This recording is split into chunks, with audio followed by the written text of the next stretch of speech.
very, afternoon. Annie, you look very rund.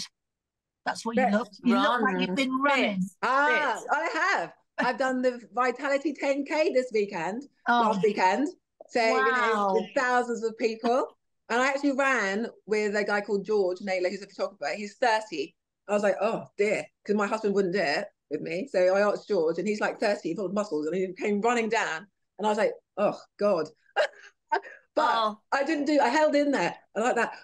The whole thing about fitness is, this is what gets me, is that here I am at this great age of 9,017, and my body has not worn out yet. There's no hip replacements, there's no anything, because I've not done any physical exercise. And I just walk. I see all my fantastically fit friends, and they've had knee replacements and hip replacements. I've got a friend who got really jealous of me because she had to have a hip replacement. Yeah, see? Oh my gosh, she said, you don't do anything. You don't do a thing, and look at you. No, but that's Annie, But it's true. Annie, don't worry. It's just fitness envy, darling. Don't worry. You're not going to have a hip replacement or anything like that, Annie. You are. No, I'm not saying you are, but a lot of people who are very fit end up doing all that, don't they? Wear and tear, Debs. Jane Fonda. Yeah. I'll be a person who's dug up in 100 years' time, and the actual skeleton will be perfect, and so will everything else, because there'll be so much toxins in my skin that my body would have never disintegrated. The preservatives. 100%. But it's true. I totally believe it. My husband's like, he doesn't even get ill, and I'm like the one who gets ill. I'm like, hello. Natalie is extremely tidy in a hotel. You see her little things, all of them. I'm very tidy. But I got persuaded by Debbie one night to stay in a rather very, very nice hotel. But God, I know what you're going to say. What is this one? And we'd had rather a lot of wine, and Debbie decided to go to the loo in the middle of the night, and she came back and she threw herself onto the bed, but she missed. She ended up with a back condition because she'd fallen straight. She just threw herself on the floor. I don't care. I just had a lot of echo, so I didn't care. I just heard this thud, and she was going, oh. I love these stories. I love these stories. Listen, I just was snoring away, and she got louder and louder, going, I know, and she always accuses you of snoring, don't you, Debbie? I mean, Nat. She's just unkind. I snore like grinding your garden roll, and she snores like an old I don't know garden gnome. Thank you. Thank you. No, but the reason I missed the bed, you've got to say, it's because we stay in quite a few different hotels, and I thought that the bed was right beside, as you do. And it wasn't there. It's not that I missed it. It's just that I put myself on it and it was gone. It wasn't there. But you just literally put yourself onto it, splat. But I didn't take. Oh my gosh! You didn't hurt yourself then. You could go on to perform, Debbie, the next day. Huh? Yes, going. Oh, Natalie, you didn't even wake up. And she went, "Oh, shut up." And if you don't believe that she's like that in the mornings, she is. But listen, yes. We digress, don't we? Because we have a guest. Oh, yes. Yes. We do. And it's the lovely Dr. Alka Patel. Hello. I love this. How are you? Hey. Lovely to meet you. I've been reading all about you this weekend, so I feel like I know you. I got to your YouTube videos about your talks and your speech, and they're fantastic. Fantastic. Good. Lovely. Nice to meet you guys. So, Alka, tell us. We're talking about, in our mature years, some more mature than others. And what is that? I mean, what is, longevity is the sort of the word now, isn't it? I mean, what's that? How long do we want to live? I mean, what does it mean? That is the question, isn't it? Absolutely. So how long do you want to live? I find it that most people don't really ask themselves that question. Mm-hmm. I do. I'm going to ask you back. Go for it. Answer. How long? Like, what is your number? I can't. I'm cheating because I've watched your seminar, so I'm like, I know. You know your number. I know the number. 114. I know. Yes. 100. Well, only if I think the thing is, it depends, doesn't it? As long as you are mentally able, I think. Yes. Even physically, I think I could get by, but not if I lost my marbles. So yes. Yeah, It's quality.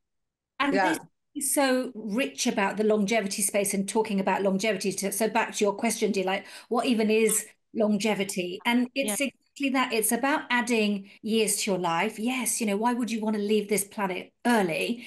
But it's also about adding life to those years. We want that sort of vibrant health, that vitality, that zest of life. So there's quite a few numbers that we do here. We hear about life expectancy.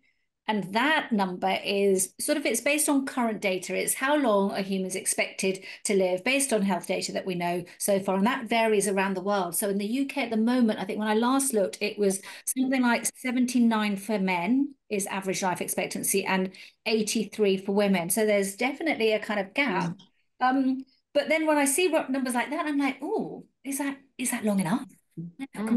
Can we go longer? And what we know about lifespan, so that's another word, lifespan, like what is that? Is that it's what is human potential. So we know we've got the potential, our lifespan, to live 120 years. That there has been a recorded human being that's been alive for that long. So, and every year those numbers are going to they change continuously. We know so much more about living long and living healthy. And that's why longevity is super, super exciting, because it's health span and lifespan combined. And back to your point about Dee, about kind of wanting that mental clarity and that physical agility. And I think the thing people don't realize is that it's what you do now that makes a difference in the next decade. Right?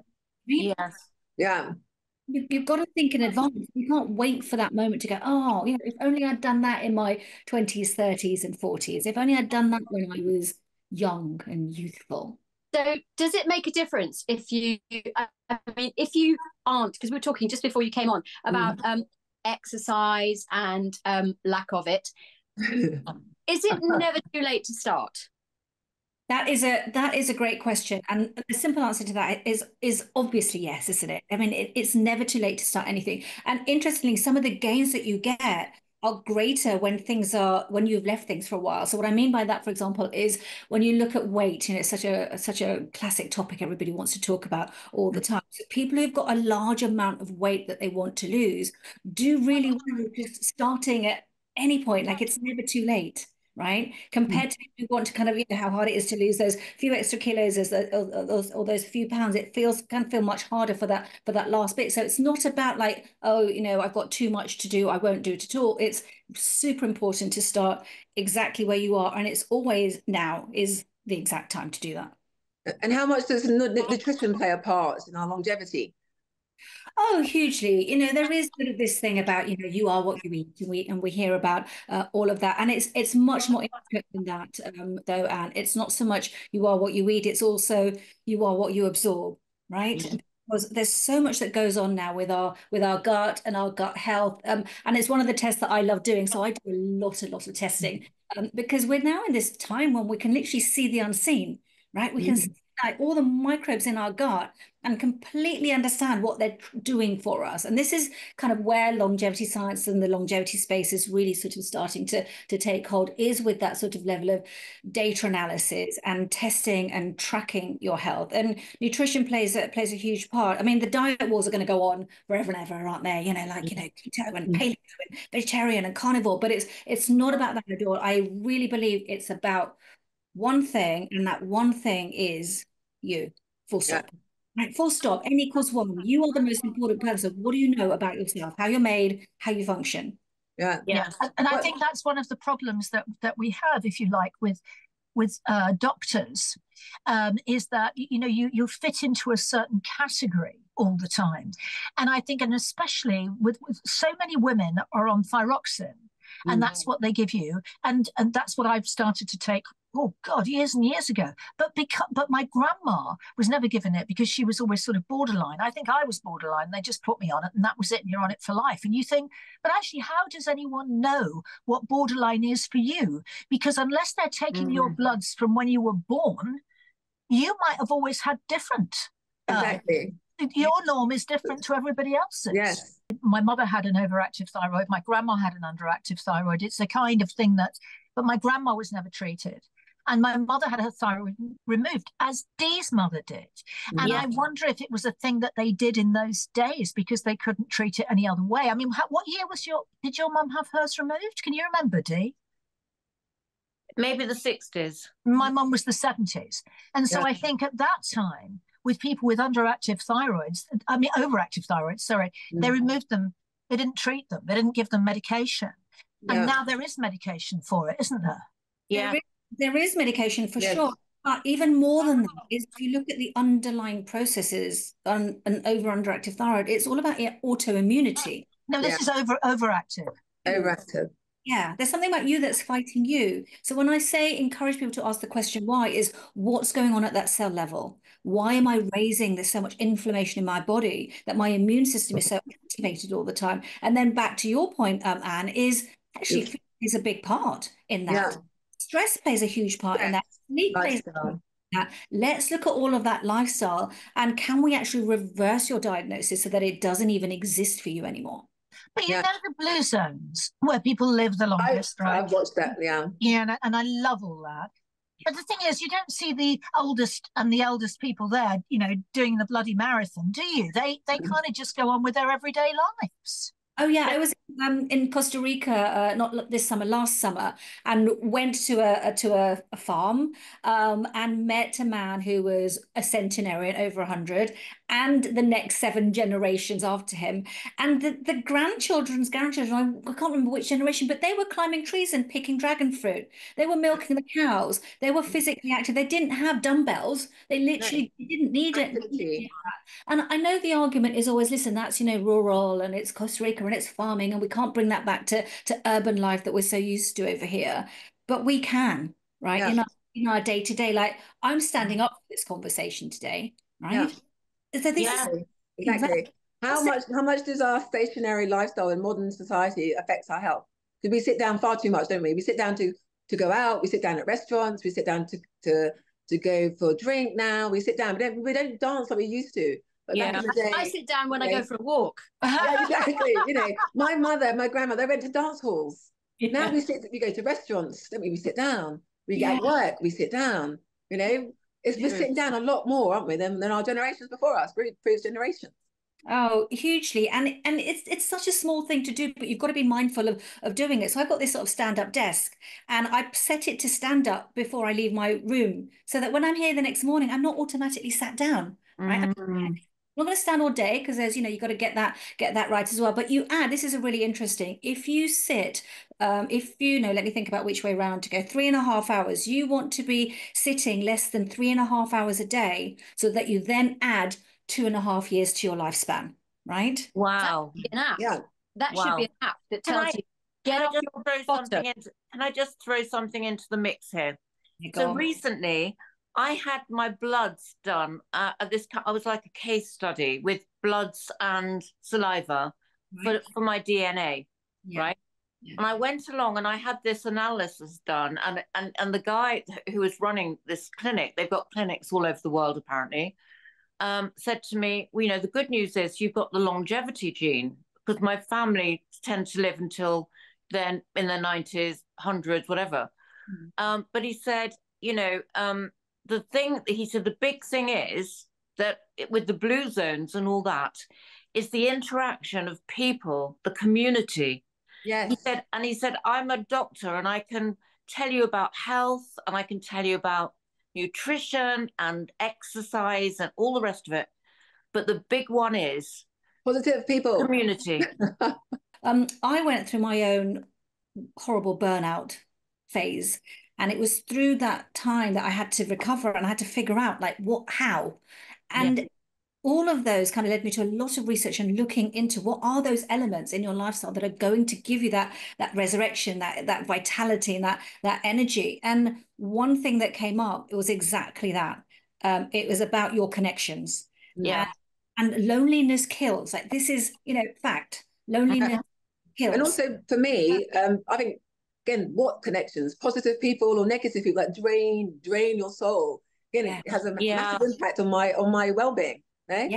Oh, hugely. When you walk into a room and you just know there's people who drain and there's people who radiate, right? But you've got to ask yourself that question. I think we need to sort of turn that look inside. It's like, what are you contributing? Are you the drain in the room, or are you the radiator in the room, right? Yes. Choice to do that. But interestingly, as well, Dee, there's a center in our brain that is a pain center.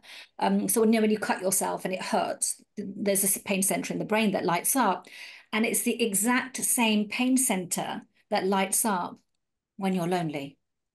Oh, isn't that interesting? Oh, God. It's painful, right? Yeah. Yes, I went to this thing yesterday, and it was the Carrie Grant. She was ordained, and it was a fantastically joyous occasion. And there was a great speaker there who talked about why people take drugs and drink and the rest of it.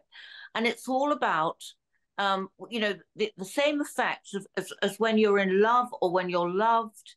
And people who haven't had that need that in their lives. But unfortunately, it doesn't work because it doesn't give you enough and you have to replenish it. Yeah. But actually, being loved and reaching out to people and loving people and embracing people is much more important than anything else. And I believe that's all part of it, isn't it? And there's chemistry associated with this. This isn't just about feel good. Like, we are biochemistry. We are biology. And our biology dictates that, right? We've got, I call them your dose neurochemicals, dopamine, oxytocin, serotonin, and endorphins. Those four things, we need those as human beings. And we seek those out. And sometimes we can seek them in helpful ways, and sometimes we seek them in harmful ways. So the drug addiction, the dopamine that you get from that is a harmful way. But the dopamine, the endorphins, the oxytocin you get from that long hug, that 20-second hug, keep it lasting.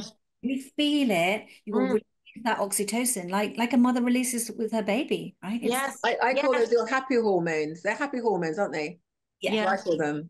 And dopamine is right, because they said that somebody said to me once that the dopamine is released when you smoke weed, which is why they used to call it dope. Yeah. And that is like, but if you smoke weed all the time, you can never really get that high. Suddenly it has the adverse effect. You get that. I didn't know that's why it was called that. Gosh, apparently. That's why people like me run, because we run not just because of our weight, because of how it makes us feel. Yes. It's like, it doesn't make me feel like that ever. And it really doesn't. I mean, it has the exact opposite effect on me. The more each their own, I say. Each their own. Yeah, but you get that from your acting, Deb. Yeah, but I don't get it from running. No. Yes, acting, Annie. That's a really good point. I get it. I love walking with my dogs. I love that. And that gives me, and looking around at all the beautiful colours and nature, that gives me my high. And I can do that for 2 hours a day, and I absolutely love it. So you've just said that you do exercise then? Walking 2 hours a day. But it's not, it's walking and hoovering. There's chemicals also called myokines, which are called hope chemicals colloquially, and they are released when you move. And so that feel good you get, whether it's walking with your dog or any movement that you do, it comes from that. So again, biochemically, we're designed to keep moving, right? That is great. And I love what you just said as well, Debbie, which is about that sort of mindful walk. Yeah. Right? Connect with your five senses. And I loved it. I ran the marathon a couple of years ago, and I ran what I call a mindful marathon. So sort of mile 1 was just zone in on everything that you can see, like everything you can see. And then mile 2, like zone in on everything that you can hear, right? And you can do this. Zone 3 is everything you can smell, everything, next one feel, next one taste. And you can do that in a walk. Every 5 minutes, tune your senses. It's such a beautiful way to connect as well. So all that together, isn't it? It's nature, it's technology, it's science, it's ancient wisdom, it's intuition, and I love all of that. I would like to donate my body to the starting now, that it's not too late. So if anybody wants to use me as an experiment, how to get me fit at this age, I'm volunteering. Right. There you go. Yes, but they can't have your body when you. I thought it was giving your body when you died. No. So did I. I'd have a little label on the end of my toe, and that would. I'm not much fun then. There you go. I'm still alive. And still can go. I can't do that. Alka. You just said it. I've got you. I heard you here. Like we're sorting it 100%. Thank there you. You go. Congratulations, Natalie. Yes. I want to know how old you are. Oh, so not publicly. I've done it, but I don't mind. I'm very proud of my number. Yeah, the real number. I want to test. How old am I in my mind? Your biology. How old? What is your biological age? Right. And that Nat doesn't mind talking about her age. I don't mind talking about my age. No. Because I'm gorgeous. Yes. Ageful and youthful, right? Bring them together, right? Yeah. Aging gives us that wisdom, right? It gives us experience, and yet we still want that vitality of our youth, right? We want that. Yes. Well, my mother, when we used to ask my mother how old she was, she used to say, "Do you want to know how old my body is, or how old I am?" Right. Yes. And if people said her body, she went, "Oh, that's weird, isn't it? You don't want to know how old I am? You just want to know how old this is? I mean, why?" No, exactly. It can be really youthful 50-year-olds, 60-year-olds that are way more youthful than that kind of stressed out 30-year-old, right? So we want that curiosity that carries us through life, because otherwise youth gets wasted on the young. Yeah. Exactly. It gets wasted on the young. So we've got to carry that through with us. But testing your biological age, I'm going to do this for you, Natalie. We're going to test your biological age, and then we're going to know exactly what that is. How do you do that? It's a blood test. And that is what we're going to talk about. That's so interesting. As well. Because young people can be older, and then older people can be younger. That's so interesting. Exciting. Yeah. Well, I'm the youngest here. Right? I know, right? And then we can start. You're 12 too. Yeah. You've taught me so much just by watching your seminars. So it's been fantastic to meet you. Yeah, no, likewise. And I think for most people, it's where do you start? You know, like you said, lifestyle. Do I run? Do I walk? I've got this thing that I call the LQ. So I'd encourage everybody to find out your LQ, which means what's your sort of lifestyle quotient? What's your longevity quotient? Where do you start? Focus on sleep, focus on exercise, focus on food. You'll figure it out. Go take that. It's on my website, dralkapatel.com, if anyone wants to go and have a look at it. But you've got to start now, right? That's the main thing. Now. Okay, Wonderbirds. We will. And all of the Wonder chicks out there, we are going to see how biologically old we are. Oh, how exciting. Thank you, Alka. We'll see you Alka. soon. Lovely to see you. Thank you very much. Bye. Nat, your biological age, she will find out that you're 7.5.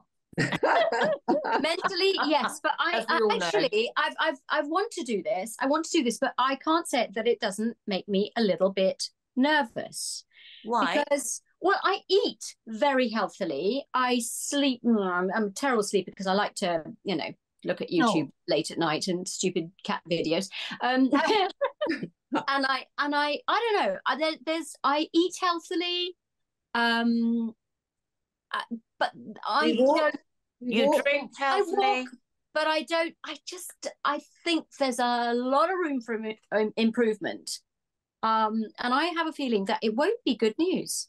And I sit a lot, which is appalling. Anyway, girls, we got to go because this show's going to be 17 hours long. Okay. That was so good. That was such a great show. That was fantastic. A fantastic show, lady. Lovely to see you. And you, Annie. Thank you. Bye, everyone. Bye. Next week. Good luck. Bye.